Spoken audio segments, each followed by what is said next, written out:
a lot of people see it as something. If you start doing a daily vlog, you're basically going to become huge. But if you're starting from absolute zero, if you're just posting, well, this is what I had for breakfast, no one's going to care. One of the main advantages of a daily vlog is that it is current. It's right now. It basically gets you over that hump of perfectionism. I think there is such a thing as too much content. Is that in general, you are going to get the best results if you remain authentic to yourself. If you feel that it will do it, don't cheapen your brand and commoditize your content by rushing to make too much.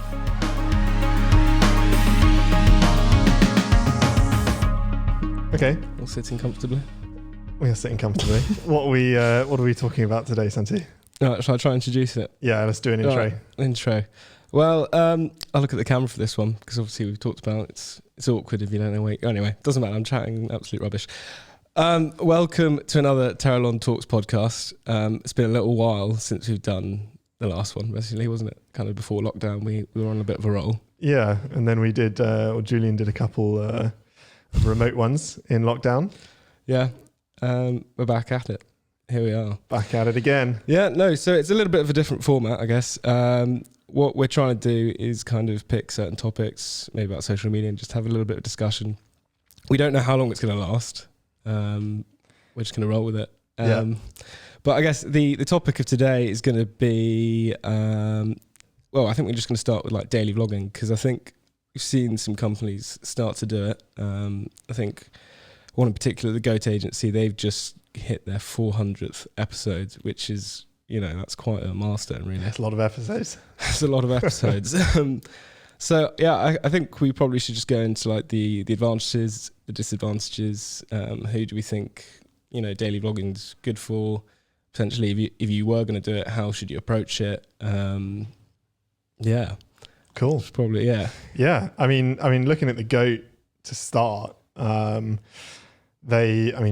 know from watching their vlog that they have a guy whose full-time job it was, or still is, to do their daily vlog.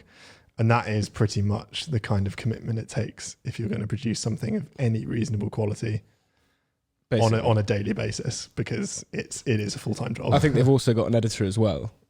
Yeah. So essentially, to produce a high quality video every day, you're going to need someone who's filming, well, and someone else who's editing, or you're going to have to pay someone a lot of money because you're going to kill them otherwise. Yeah, I mean, yeah, it's a tall ask. So it's the kind of thing that you needs at least one person, possibly a couple of people committed to it. So it's the kind of thing which you can do more easily if you're doing it at scale, if you have a larger company where you can commit more people to it. Yeah, absolutely. But yeah, it's not, I think people might have a perception of it of just being, I'll just record it on my phone every day, it'll be super easy.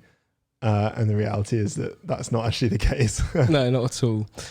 But probably we're going to start with, I think there are benefits to it. And I don't know, just from my point of view, just from like watching them and seeing them kind of post every day, it does, they keep on popping up your feed, and you occasionally watch a certain one, and you do definitely get to feel like the people there and who they are. So you definitely get like that good personal, well, you feel like you have a personal relationship with them and more connected compared to other like companies on LinkedIn who aren't doing anything.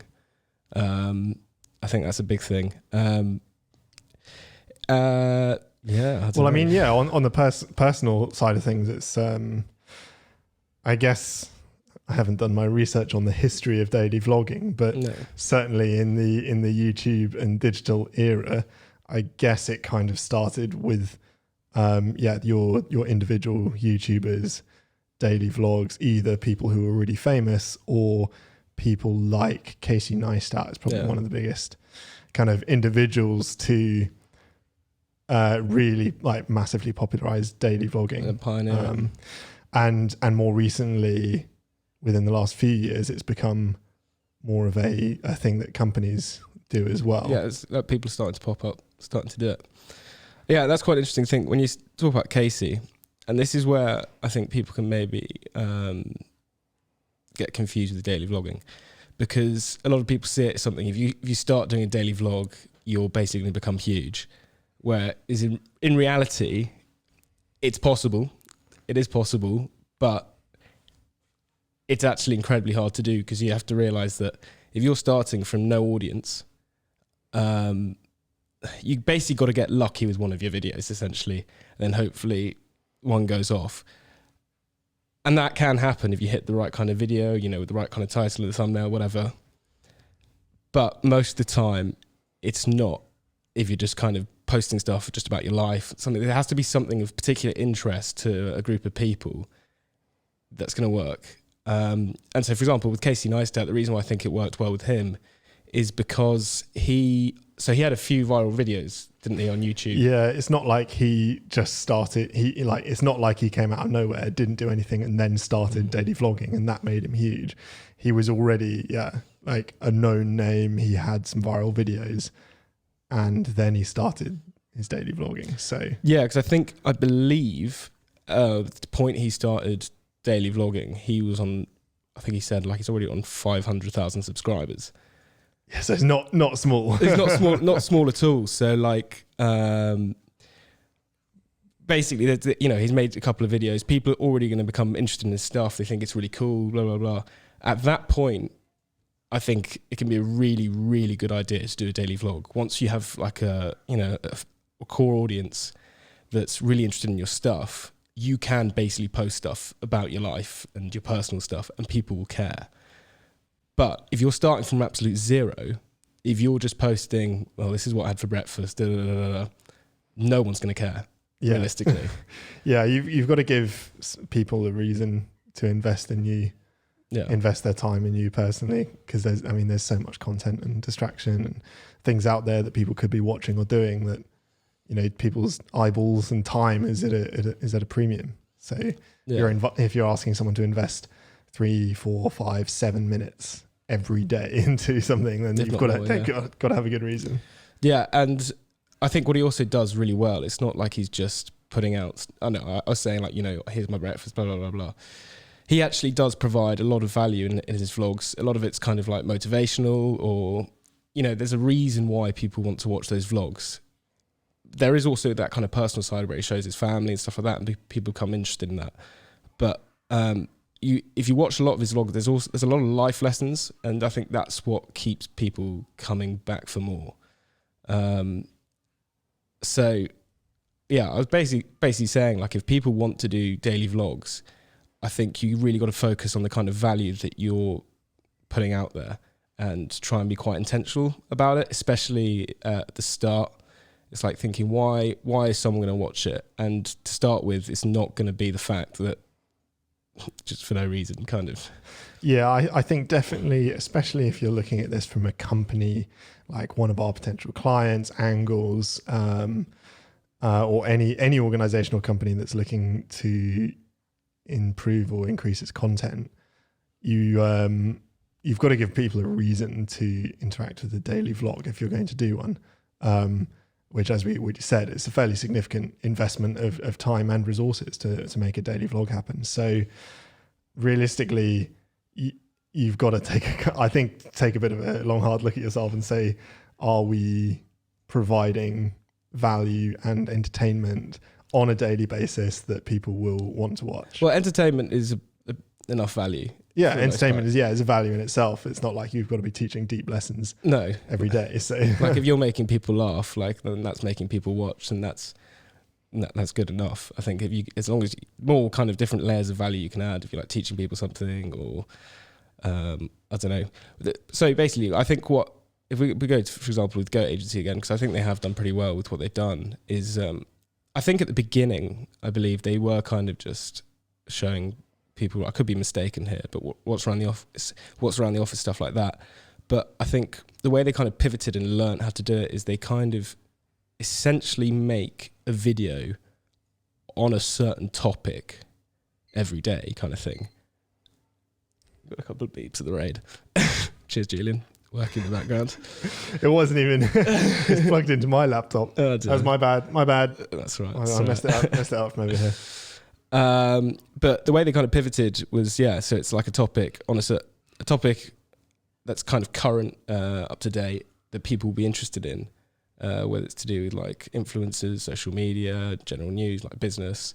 and then they kind of go around and explore that topic with people in the office and stuff like that. And I think that's a really good way to kind of show everyone, get everyone involved, plus provide value to the audience, basically. Definitely. I think if you're going to do a daily vlog, one of the main advantages of a daily vlog is that it is current. It's right now, it's coming out, which means that you have an opportunity to talk about a hot topic of the moment.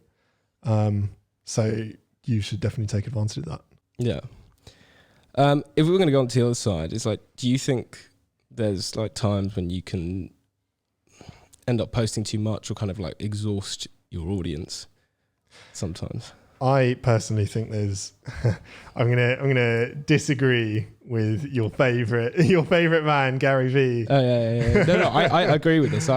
Yeah. That I think there is such a thing as too much content, and exhausting your audience.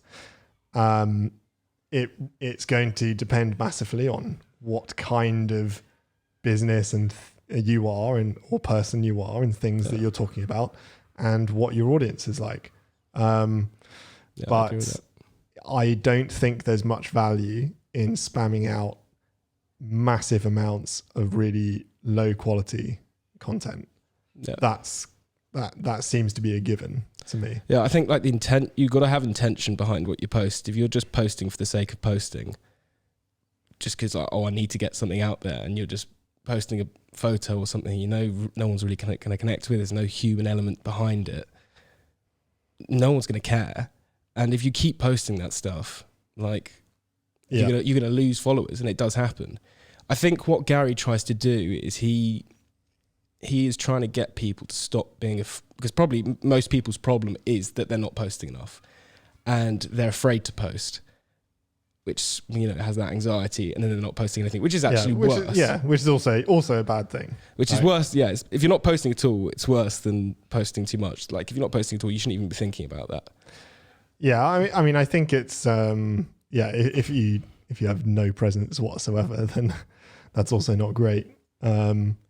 But I think you can, especially if you have a certain brand image or something that you want to portray, if you're putting out too much and it's not of the quality or of the right tone of voice and style that you feel is authentic to you, because you're just rushing to get it out, then it's just going to do damage to your brand identity rather than enhance it. So that's the point where you want to step back from it. Yeah, I agree with that.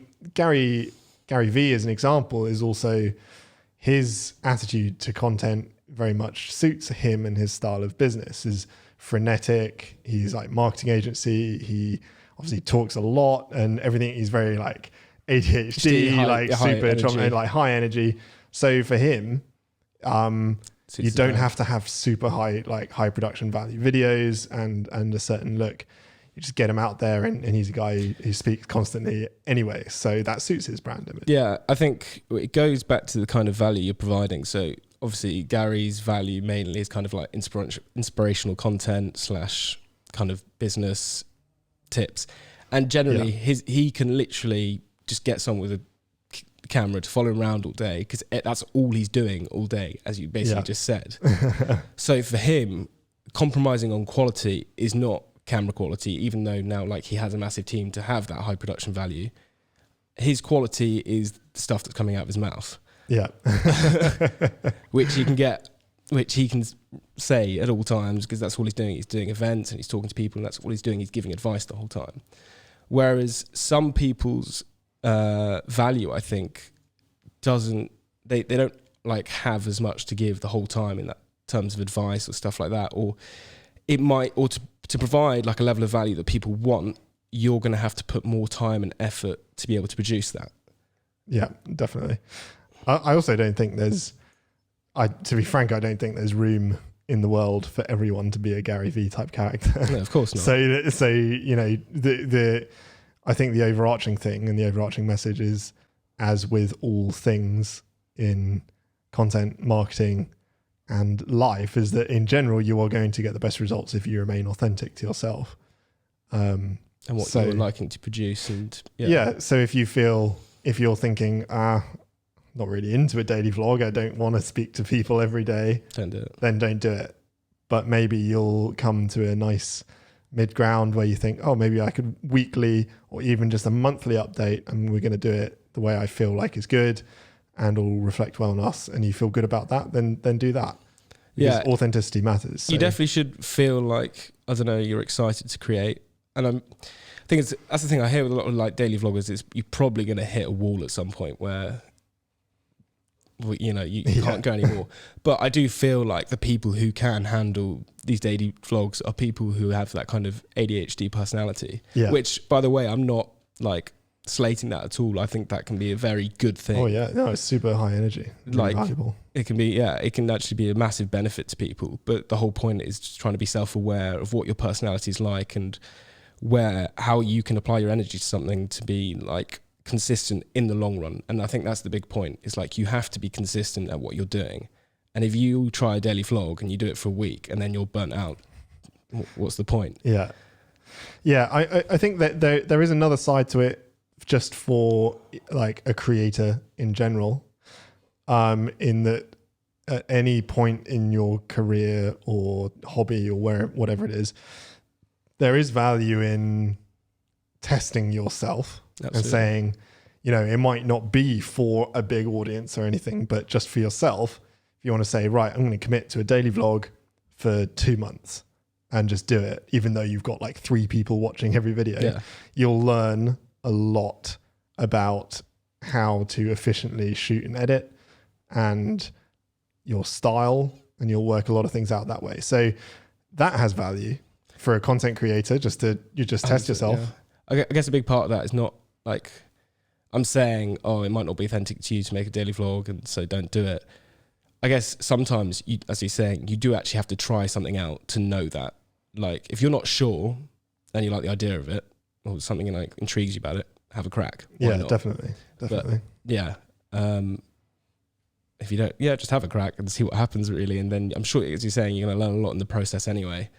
I think another person who does like daily videos, obviously it's like Nas Daily, but he did everything on Facebook. Yes. And one of his videos actually kind of explains this and why so it's 1 minute videos every day. And it was the kind of same thing. He says, like, he basically posted loads of videos. Nothing was happening. And then he'd made one about budget stuff in Thailand. And then that just went crazy. And then from there, he had that kind of audience to be able to like carry on going through that. But one of his videos was basically saying, like, if you make one video every day, it basically gets you over that hump of perfectionism. Yeah. That, you know, it forces you to make something, and then even if it's not good, you make it, move on to the next one, and you will become very, very good very, very quickly if you can commit to that, rather than just trying to spend all your life making one video. Yeah. And nothing happens. Yeah, don't set out to create your magnum opus and spend 10 years on it and produce nothing. I think it's better to just, produce a ton of stuff, and none of it's perfect, but you get better every time. So completely agree with that. Yeah. Also, as a side note, that's just another reminder to, Nas Daily is huge now, and I'm sure however many hundreds of videos he produced before he became big, they have now probably mostly got millions of views as well. Yeah, because they catch up. But and I guess the message behind that is, just because you are not getting that social media online validation does not mean that what you're producing is not good, and it doesn't actually reflect on you as a person. Mm-hmm. But that's so hard to to keep hold of in your mind when you're posting. But that's like a different kind of mental health topic on that. But yeah, for sure.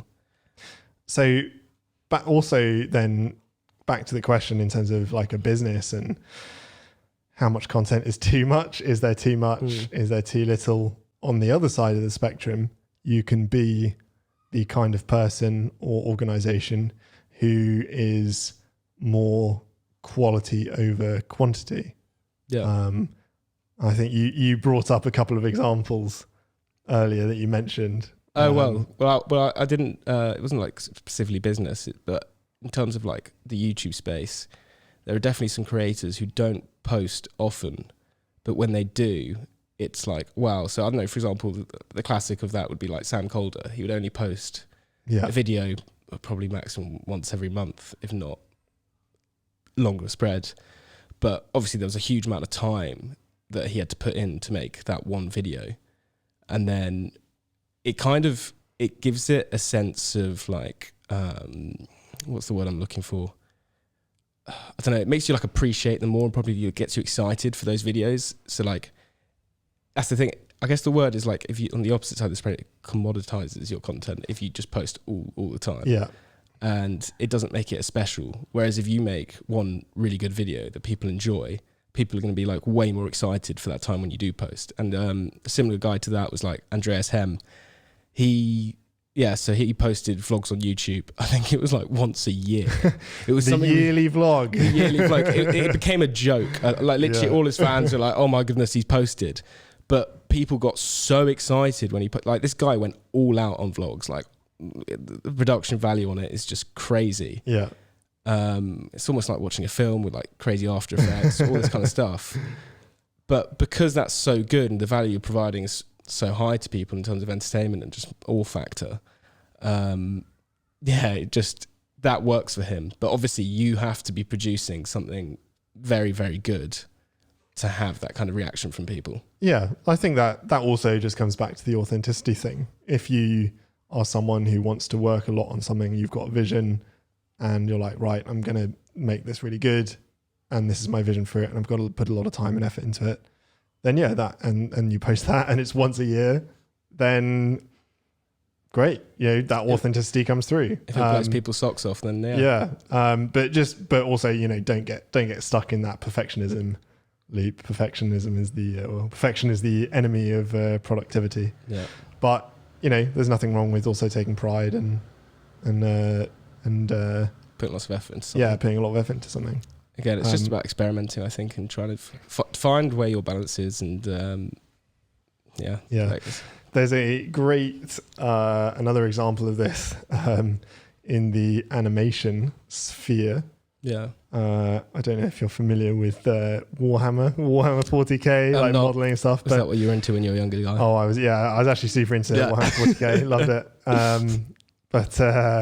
Me too. Julia says me too. Back in the corner of the room. But yeah, so there's a really big like kind of fandom around it, and you'll often see videos online and stuff of people who've made or reenacted some of the little like figurines or like Space Marines or whatever. And there is this this mini animated series which tells a story within the like Warhammer 40k universe, which just popped out of nowhere. It's just this random guy, an animator. Yeah. And the series is called Astartes. It's been featured on like Corridor Crew, like digital, like it's so good. Like, and I think there's 4 or 5 parts. Part 1's like 40 seconds, but the animation is like, it looks like it's Hollywood level animation. Really? And this one guy has basically done the whole thing.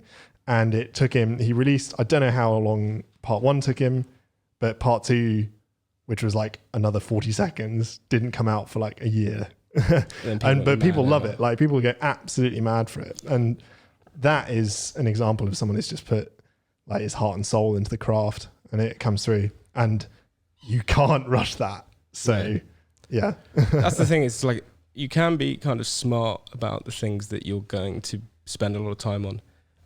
If you're going to like, if there's a big demand around a certain topic or a certain trend that's happening at the time, and that's something you care about or like enjoy, and basically you want to go all into that, then I think that's something that's worth doing. You can kind of be a bit more tactical if you want, rather than Julian's sneaking out again. You can be a bit more tactical about the content you're going to make, especially if you're you're spending more time on it. You can kind of see what there's a demand for in certain niches and spaces, and try and make the best quality content for those certain demands. Mm-hmm. Yeah, I mean, this guy in this particular example is just, I think he's just doing it because he loved it, the passion, and that's cool. But yeah, I think from a brand and company perspective, if you feel that it will do it, don't cheapen your brand and commoditize your content by rushing to make too much and shout needlessly into the void, which can happen, and people do it. Yeah.